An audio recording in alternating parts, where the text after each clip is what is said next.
Doesn't matter. Seems like it just doesn't matter. What's going on? Mary Beanie is first in the live chat.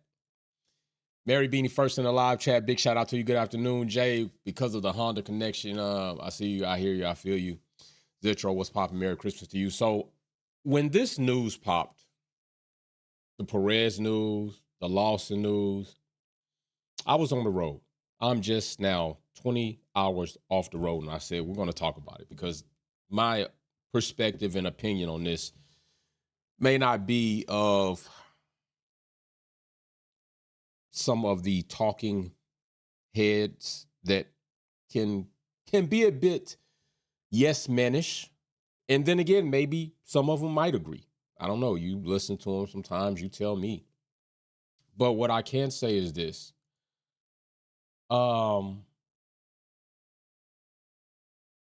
I think that it is ultimately crazy that Yuki Sonoda, and I don't even know, because, a lot of people talk about English, but Sonoda doesn't have an R in it. And they usually say Sonoda, and it doesn't have an R in it, but either way it goes. I think that it is crazy. I think that it is a bit wild. I think that it is disrespectful. I think that all of that is very in play here. And I think that Yuki should feel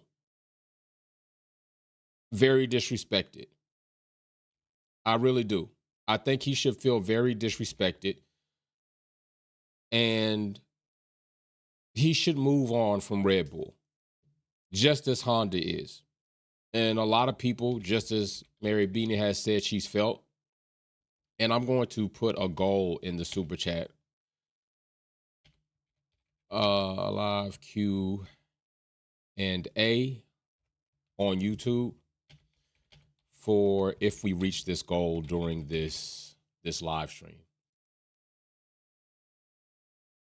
But I think it is definitely, it will hold a live Q&A, and we might even do it through Zoom as well. But I think that Yuki should feel ultimately disrespected. I see we got incredible facts.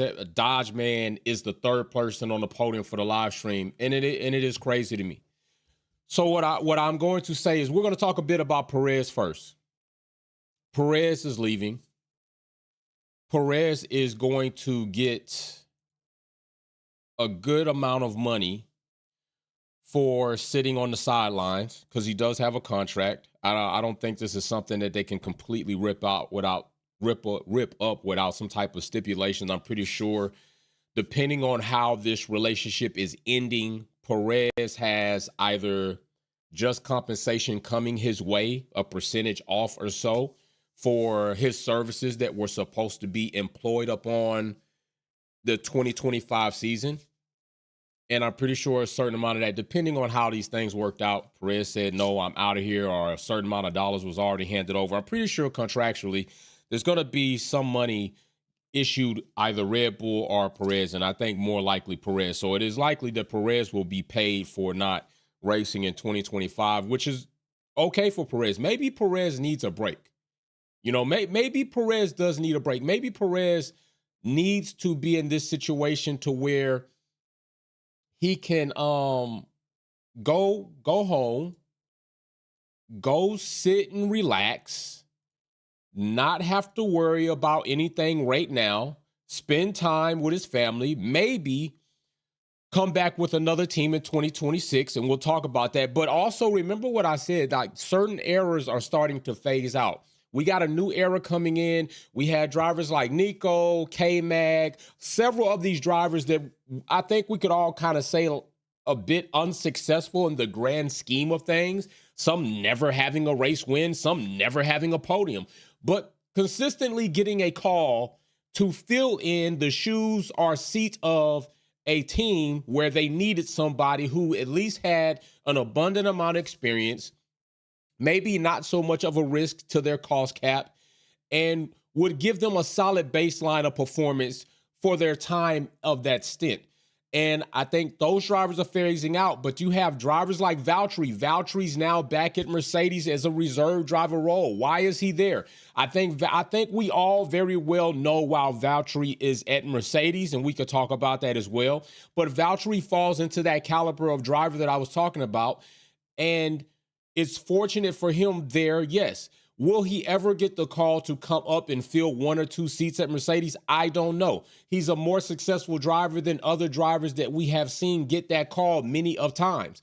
And Sergio Perez is going to be that type of driver. He is a driver that has had more success in various teams than other of these drivers that are consistently getting these calls. And yes, I do think Perez will end up getting a call. Which team? I don't know. How soon? I don't know. I definitely don't think it's going to be this season in 2025 unless something ridiculous happens. If something ridiculous happens, maybe then will we see Perez fill in a seat somewhere. But I'm not sure something that ridiculous will happen to the point where maybe a team for a small amount of time until they're trying to figure things out want to pay Perez's price tag. Perez has the ability to demand a price tag that might be pretty steep for a fill-in of services type price tag. It's not going to be like Hulkenberg's price tag. What's up, Mary Beanie? There will be major clash at Red Bull, Lawson, hot hit. And that's something else we will talk to. But I do want to know this, Mary Beanie and other people watching. I heard Red Bull lost 300,000 followers and counting after Lawson and Checo announcement. Now, my question here is, are these followers unfollowing Red Bull at this point in time because they were reacting to Checo leaving Red Bull? Or is this a mixture of followers that were disappointed by 1, Checo leaving Red Bull, and 2, Yuki not getting into Red Bull because Yuki has fans that follow Red Bull either because the teams are pretty much jointed or the hopes that Yuki will one day drive a Red Bull car. And maybe some of these people are tuning out. But I'm just saying, Max Verstappen ain't enough to hold that from happening. 300,000 fans and counting. We already showed you the difference between social media pages of Max Verstappen and Lewis Hamilton. This is what you get when Checo leaves. That's going to tell you, that tells you something. That tells you something. So I don't know what happens with Perez.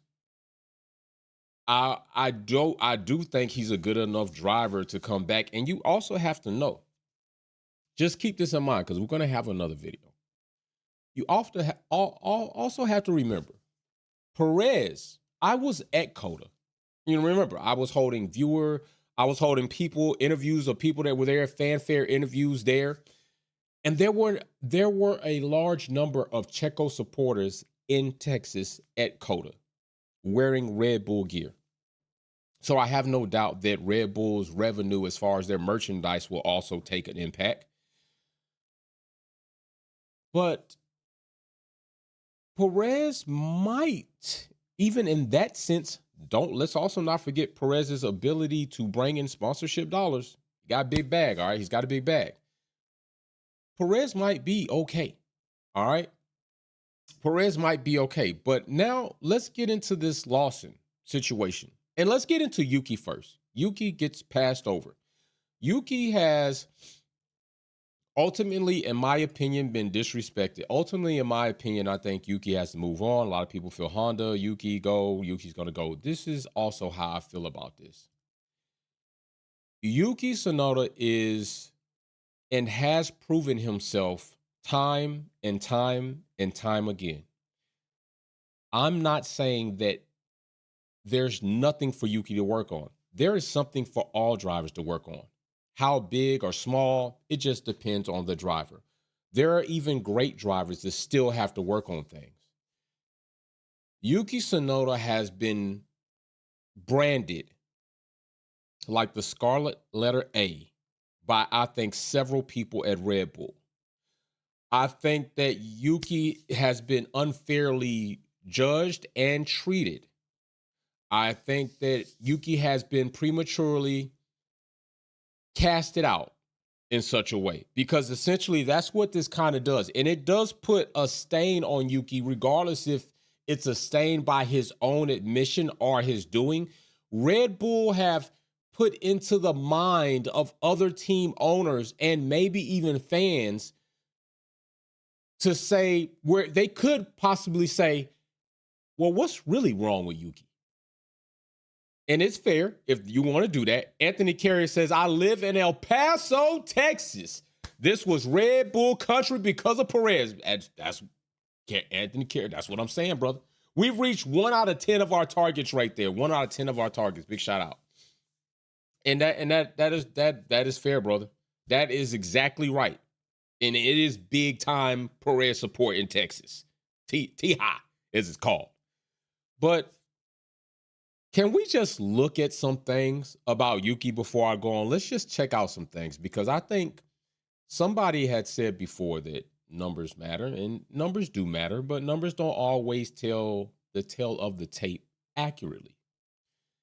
If you all do remember, in 2023, Nyck de Vries was coming on board for what is going to be called the Racing Bulls now. They're going to keep throwing names up until they come up with a name that's just going to be like, okay, this is a Racing Bulls. Racing Bulls? You might as well Toro Rosso, AlphaTauri versus Red Bull, Visa Cash App. Now it's Racing Bulls. It doesn't matter. Why don't you just call it, why don't you just say Red Bull Jr.? Why don't you just say that? Racing Bulls, but whatever. But Nyck de Vries comes onto the scene. Now, I need people to understand, if it's your first time here and you haven't been, or maybe you're just checking into Formula One and you're getting into it right now, that is completely fine. Don't let anybody tell you different. Don't let people make you feel as if you don't know anything, because I often have found out that people that say you don't know anything often don't know a lot them damn selves. They just want to make you feel like they do. And if they do know a lot, they shouldn't be telling you that you can't make mistakes in the sport. But just to kind of put things into perspective on Nyck de Vries as you're watching here. Nyck de Vries is a 2020 Formula E champion. All right? 2020 Formula E champion. Nyck de Vries also scored high with Toyota Racing, which is now partnered up with Haas. Keep that in mind. Scored third in the Drivers' Championship in 2024. Also, Nyck de Vries scored very well, as you will see, world champion in 2019 for the Art Grand Prix. All right. Nyck de Vries also third World Series Formula V8 in the Drivers' Championship. Nyck de Vries also 2014 GP 2.0 Euro World Champion. Nyck de Vries is a champion in many other disciplines, and when Nyck de Vries came onto the scene, they said he was the lead driver. They said he was the number one driver before he even stepped into that garage with Yuki. They said Nyck de Vries was going to pretty much outperform Yuki. That is what we expect. Helmut Marko, Christian Horner, the world, many people in the world. And this was the result of that competition. This is the result of that. Yuki scored 17 points that season, and I know a lot of people might say that ain't nothing. I'm turning my nose up at 17 points if Yuki scored. Yuki scored 17 points. Yeah, Yuki scored 17 points, but your other driver right here scored 0. And let me also mind you, drivers that also scored less than Yuki: Valtteri, Nico, Ricciardo, Zhou, K-Mag, Lawson, and Logan Sargent. So before you turn your nose up at Yuki Sonoda's 17 points, there were a plethora of drivers with either more experience, higher finishes with other teams, and or accolades that people would bless them with to say they're better than Yuki Sonoda. And Nyck de Vries did not beat Yuki in a head-to-head competition or teammate competition within the confines of the Red Bull Junior team. It didn't happen. Yuki Sonoda waxed that ass. 17-0. 17-0. All right. He waxed that. So now, okay, that's not good enough, they say. You beat Nyck Vries.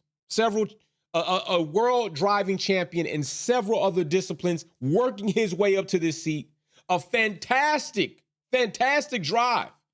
And not one, but I believe two different teams in one season, which led to him getting that seat. Awesome. Yuki beat him. Took him up out of there. Got him up out of there. But that ain't enough. They say that ain't enough. Okay, that ain't enough. Well, currently you got Lawson in the seat, but even in 2023, I understand. I do understand. Small sample size. Lawson. Not completely being able to, have his way or as many drives in 2023. But I dare tell you that he had just as many except for one shy short, okay? Now, we're going to take this in a small window. Anthony Carey says Max don't want legit competition. And Anthony, not only does Max not want legit competition, Red Bull doesn't want legit competition from Max. Very good point. Humpback being 2 out of 10 of the goal right there. 2 out of 10 on the goal for me to have the Q&A session. It's clear Red Bull is just looking for another guinea pig. My daughter got 2 guinea pigs. Driver to fill in Checo's spot for Max. Anything and anybody except for somebody who's going to compete. And I did say this, to be fair to Lim right now, to be fair to Lawson right now until we see otherwise, we've seen his aggressive, competitive nature within good confines. I don't think he's done anything far-fetched for us to say that he's like Max Verstappen Jr. in that way. I think Lim has competed. I think he's competed hard, and I give him all of that, and I don't think I don't look at him any type of negative way right now. I don't know yet, will Lim Lawson be a complete yes man? Is Lim Lawson going to be this guinea pig that Humpback is talking about? That is what I want to see. Or is he going to step into this team much like Oscar Piastri, and I am here to compete, and even if that means beating Max Verstappen when I can, by my own admission, not by yours? That's something we're going to want to see. Inquiring minds would love to know this. I would love to know this. But as I said, 5 races, Liam Lawson, 2 points. Yuki still 17 in that season, so still, Yuki waxed Liam Lawson's ass as well. Racer X210, that's 3 out of 10 of the goal. He says, I'm ready for 2025 F1 season. I hope Yuki gets a fair shot on a higher caliber team soon. And the SF25 is looking dangerous in a good way. And Bottas back to Mercedes, will Haas have a strong season? I don't know. That's a lot of good questions right there, Racer X210. I mean, those are a lot of good questions. Will Haas have a strong season? People are thinking so, paired up with Toyota, Valtteri Vac, and Mercedes. We're going to talk about that on another video. We're going to talk about also Perez on another video as well. So, yeah, good questions. 3 out of 10 of the goal has been met. Big shout out to Racer X210. So then let's go into somebody else if that ain't enough. Yeah, don't forget, Danny Ricciardo came in this season as well. 6 points to Yuki 17. So hold on. Wait a minute. 1, 2. Okay, so you threw 3 drivers at Yuki Sonoda. Nyck Vries got you a goose egg. Liam Lawson came in and got you 2, which made Nyck Vries look like child's play. Danny Ricciardo comes in and gives you 6. These 3 drivers combined still did not outperform Yuki Sonoda. What are we talking about? What are we talking about? You had Nyck Vries. You had Liam Lawson. You had Danny Ricciardo, and all 3 drivers throughout the course of 2023 still did not score enough points combined to outperform or outcompete Yuki Sonoda. Why is this man getting shafted this way? It is unfair bias. It is lightweight discrimination to a degree in which it is Yuki has been caused and cast out by things that any young driver should have the ability to go through. He has changed his ways, but you are still treating him as if he has not. Yuki got to go. He got to move on. Because if that wasn't enough, then let's go ahead and bring it up to more current. As we see right here, Danny Ricciardo, 2024, right? Danny Rick was there the following season, 2024. Danny Rick still there competing, trying to so-called take over the Red Bull seat. I'm here to get my Red Bull seat back. I'm here to show people I can compete with Max. Well, you left, you came back, and you ain't been the same since, brother. You ain't been the same since. You came back, you got 12 measly points, which is, hey, not measly. Let me not do that. It's not measly because you still outperformed several other drivers, but I'm going to point something out to you. You still lost to Yuki. 30 points this season Yuki got.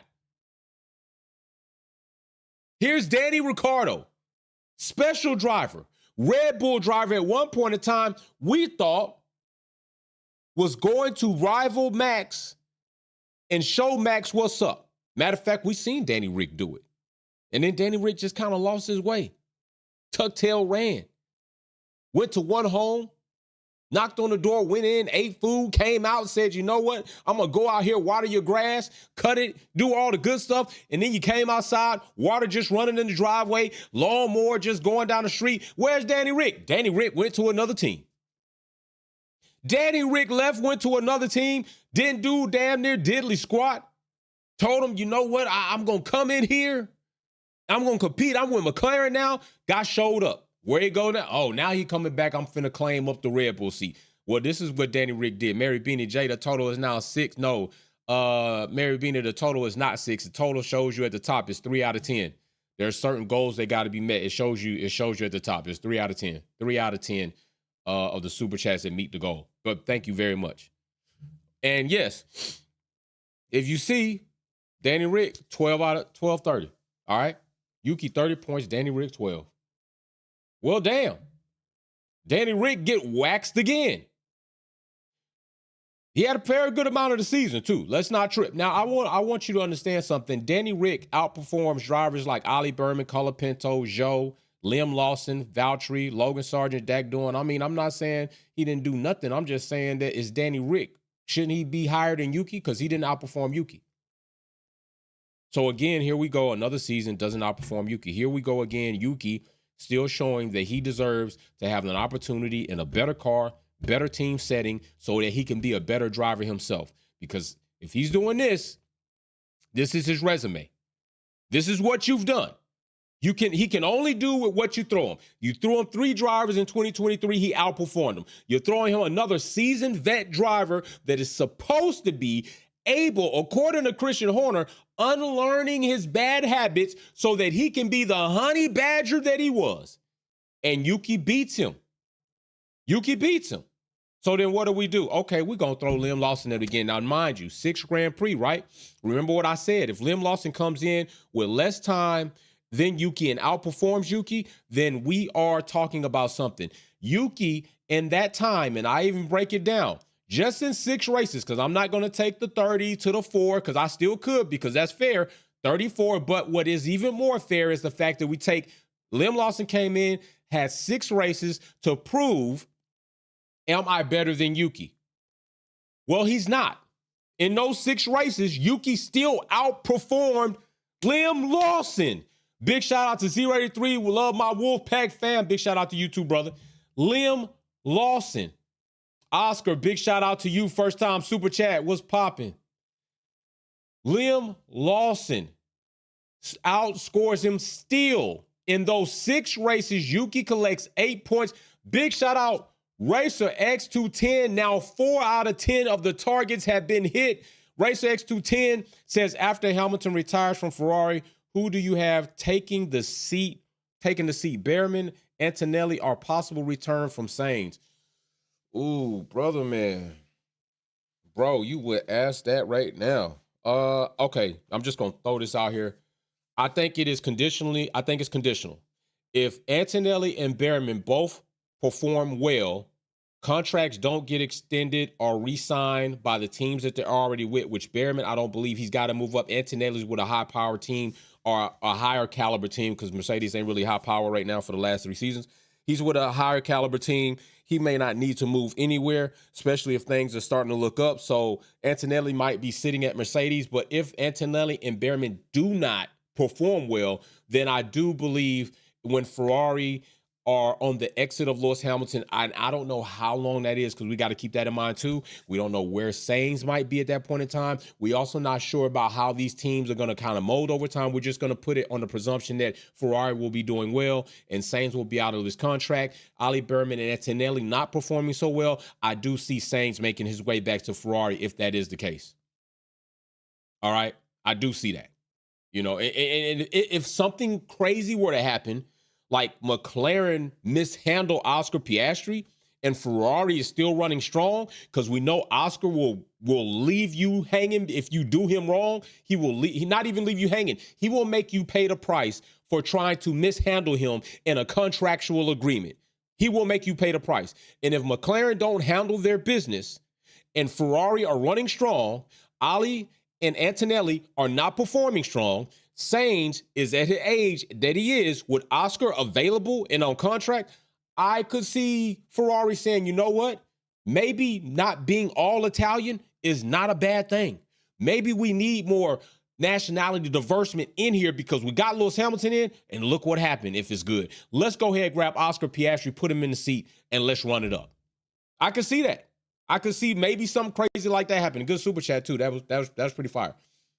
So, yes, and that stint, we would have 8/4 for Liam Lawson. So, Yuki, I mean, what the hell we doing?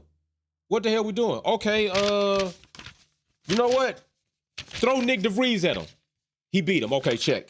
Okay, throw Danny Ricciardo at him. He beat him. Check. Okay, well, damn. Let's see. Throw our junior driver, Liam Lawson, who said he ain't going nowhere else. He only going to stay with us, so we know he going to do the job. He beat him. Check. Okay, well, what about this season? He still beat him again. Check. I mean, damn, Yuki checking all the boxes and can't get the check. That's crazy. He's checked the boxes and can't get the check.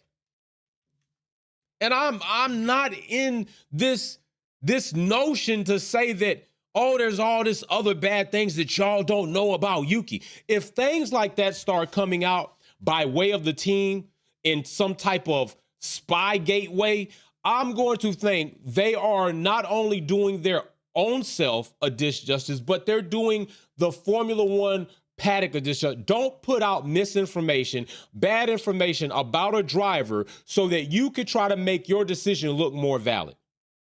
The only thing that's going to make Red Bull look valid right now is if Liam gets into this seat. And because I will say this, Yuki has been in. Now I gotta say consistent, right? I gotta say consistent with the things and how I feel about drivers and what they're doing and how long they've been in. You know what I said about Pierre Gasly, right?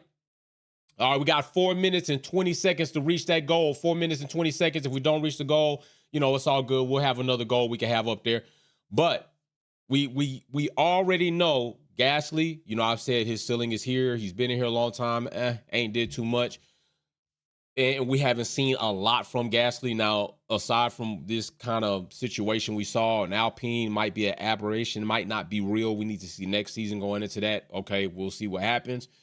But it is fair to say that Yuki is still very young. Okay, Yuki's still very young. Big shout out to RaceX210. Damn, Piastri and Ferrari, woo. That's dangerous. And Lando wouldn't be able to handle that. Woo!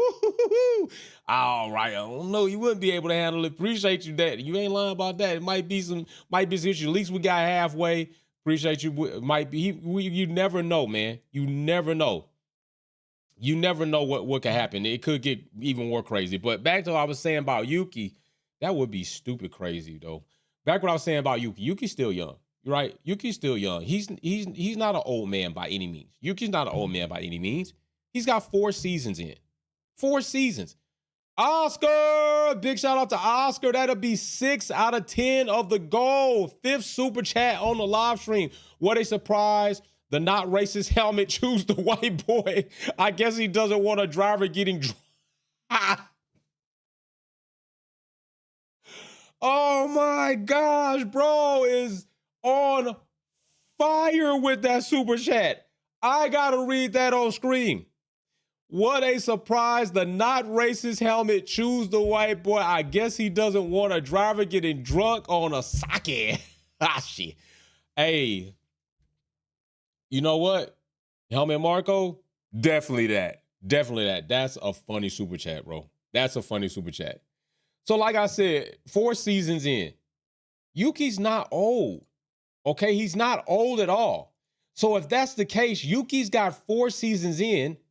He's been in the seat. Liam's got 3 intermittently here and there.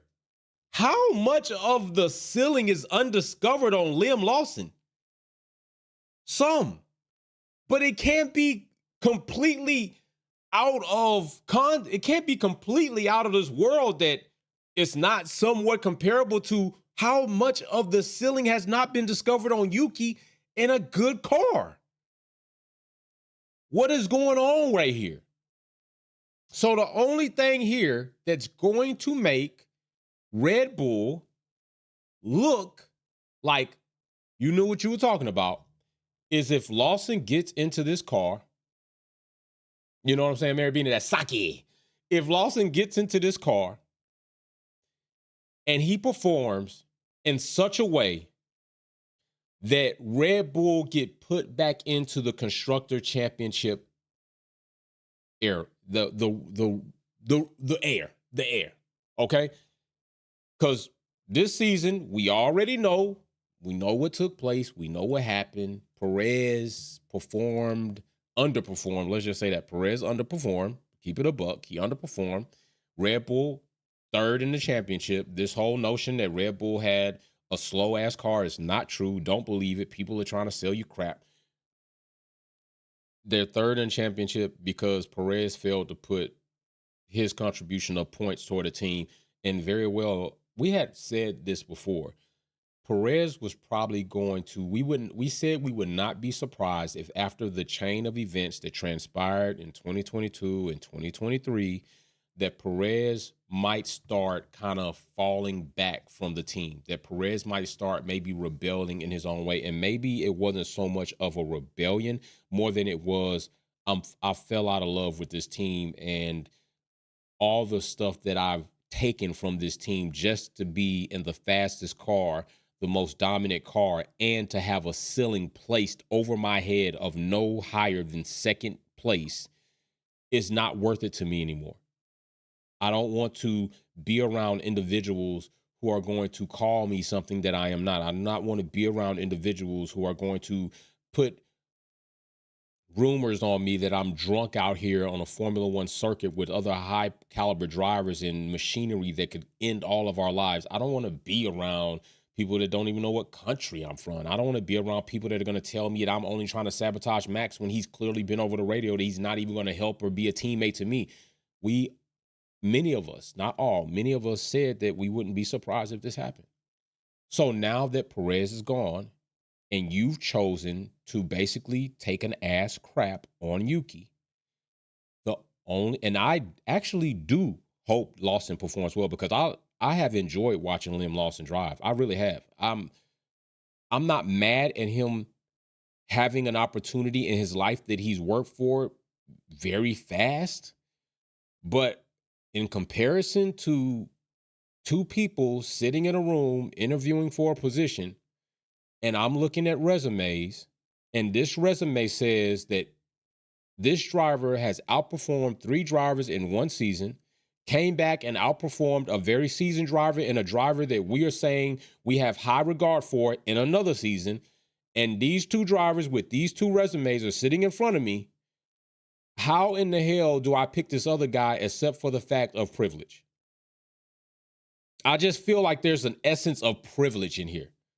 I feel like there's some sense of privilege. I feel as if Red Bull are trying to roll the dice even and hit on a star to get back to where they are. And you know what happens when people, teams, organizations, administrations panic to try to find themselves, even gamblers, when you take a loss and then you sit there and you make unnecessary jutted moves to try to recover losses, you tend to dig yourself in a deeper hole.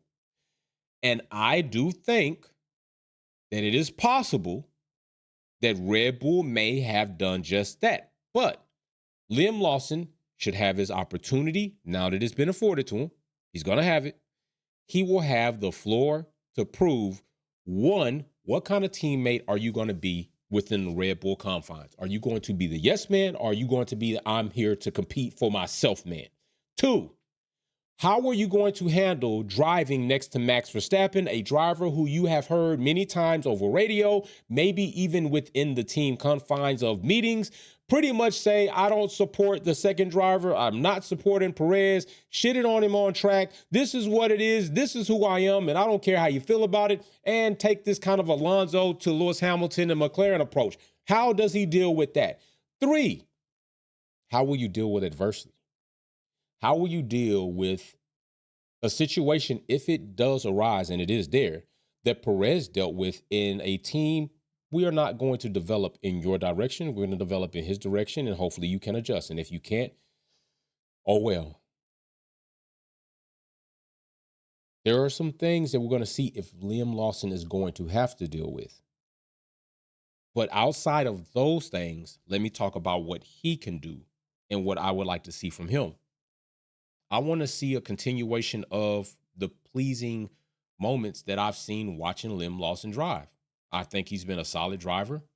I think that he can compete. Now he's in a better car.